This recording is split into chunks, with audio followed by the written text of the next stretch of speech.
So this is 2.3b, the second video for lesson 2.3 on multiplication property of equality in elementary algebra. And we're going to go ahead and start with example number 6. I guess that's the next one.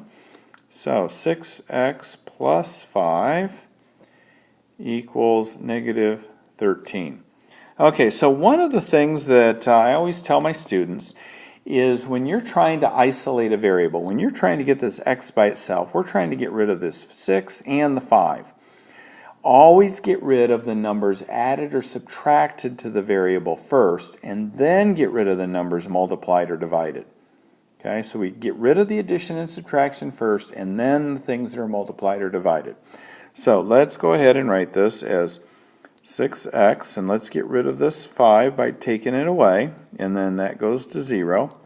And remember, what you do to one side, you have to do to the other, so I'm going to take the 5 away from there, and I get 6x equals negative 13 plus a negative 5.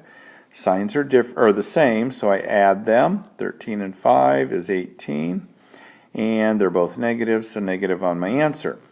Now I get rid of the number multiplied by the x by dividing. So the opposite of multiplying is dividing. That turns into a 1, and I get x equals 18 over 6, which is 3. And because I have one negative, a negative and a positive give me a negative.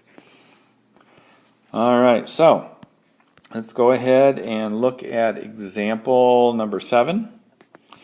Example 7 says we have 5x, and that's equal to 2x plus 12. And again, we get rid of the numbers added or subtracted to the x first. So we're going to get rid of this 12 by subtracting 12 here and subtracting 12 here. So that becomes 0. And on the right-hand side, I just have a 2x. But look what I've got here. I can't subtract those two. One's got a variable in it and one doesn't. So I just write it like that. Okay, so now what? I have a 5x over here. I need to get that over here with this one so that all my x's are on the same side. So I'm going to subtract 5x from here and subtract 5x from there, and that makes this one go away. And I'm left with a negative 12 over there and a 2x minus 5x, or plus negative 5x over there. So negative 12 equals positive and a negative. I take the difference between the two, put the sign of the largest one on there. I'm still not done because I still have a 3 or a negative 3 in front of that x, so I divide.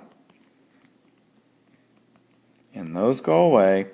A negative over a negative, two negatives give you a positive. 12 divided by 3 is 4, and now I'm done. Okay, there is another way of doing this, so I'm going to go ahead and, I'm just going to write it over here on the right. 5x equals 2x plus 12. Some people do it this way. We're going to first of all get the x's on the same side, so I'm going to take that away and take that away. So that gives me 3x equals 12. Then I divide by 3, and x equals 4. So either way you decide to do it is fine. The key thing with math is there are several ways to solve a problem as long as you use the math correctly, as long as you solve it using correct algebraic rules. You're going to get the right answer, even if one of you does it one way and one of you does it another way. It's still going to work. All right, so that was example 7. Let's jump up to example 8. Example 8 says 3x minus 4 equals negative 2x plus 6. Okay. Let's bring the x's on the same side of the equal sign first this time. So we're going to add 2x there and 2x there. Because we have a minus, in order to get rid of it, we have to add 2x. So then that goes away. And we have to also add 2x to this side. We added 2x to the right, we add 2x to the left. That gives me 5x minus 4 equals 6. Now we need to still get rid of everything except the x, and of course, first thing we're going to do is get rid of the numbers added or subtracted to the x. In this case, it's subtracted, so I add a 4 to both sides. And I'm left with 5x, because that goes away, equals 10. Now I can get rid of the number multiplied by the x, get rid of that, and I have x equals 2 for an answer. All right, 2 more examples. We're going to go to example number 9, and of course it deals with these nasty fractions. 2/3 x plus 1/2 equals -3/4. All right, so one of the things that we can do, and the book doesn't say this, but I'm gonna show you it.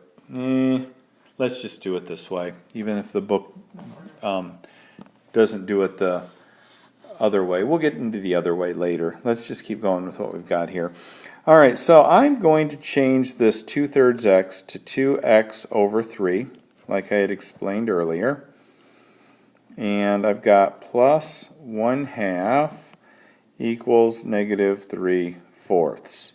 All right, so I need to get rid of this 1/2 first, the thing that's added or subtracted to the variable. Let's get rid of that first. So those go away. And I have 2x over 3 equals -3/4 minus 1/2 or plus -1/2. All right, signs are the same, so we're just going to add those, but I can't because they don't have common denominators. So I'm going to rewrite this. The common denominator of 3/4 and 1/2 is a 4. So I'm going to make this 2 a 4 by multiplying it by 4. I'm going to make this a 2 by multiplying it by 2. I'm going to make the top number a 2 by multiplying 1 times 2. So in order to change this to fourths, I multiplied the top and bottom by 2 to get common denominators. Now, my signs are the same. I add them up,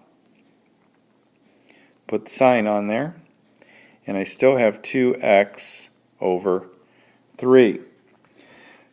Okay, now I'm still working at getting this x by itself.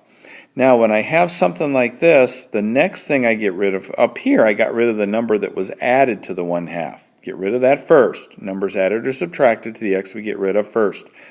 Then we get rid of numbers that are divided, and then we get rid of numbers that are multiplied. So we're going to get rid of this 3 because it's divided, and we do that by multiplying by 3 here and 3 here. So that goes away. So let's go up here to the upper right.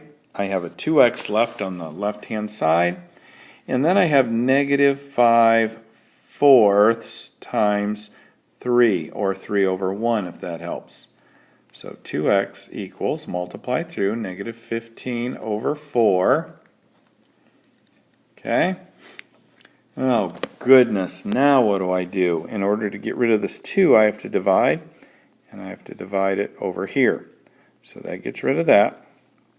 X equals -15 over 4. And remember, when you divide by a fraction, like 2 over 1, you turn it upside down and multiply it. And now we have 15 times 1 is 15. 4 times 2 is 8. And we're done. Okay, final example. Example 10. We have 2 times x plus 3. And we're saying that equals 10. So first of all, we got to get rid of the parentheses. In order to get rid of the parentheses, we distribute this 2, and the parentheses go away. In order to get the x by itself, we're first of all going to get rid of the number added to the x by subtracting it from both sides. So we have 2x equals 4. Then we divide by 2, and x equals 2. Okay, that's it for multiplication property of equality 2.3b.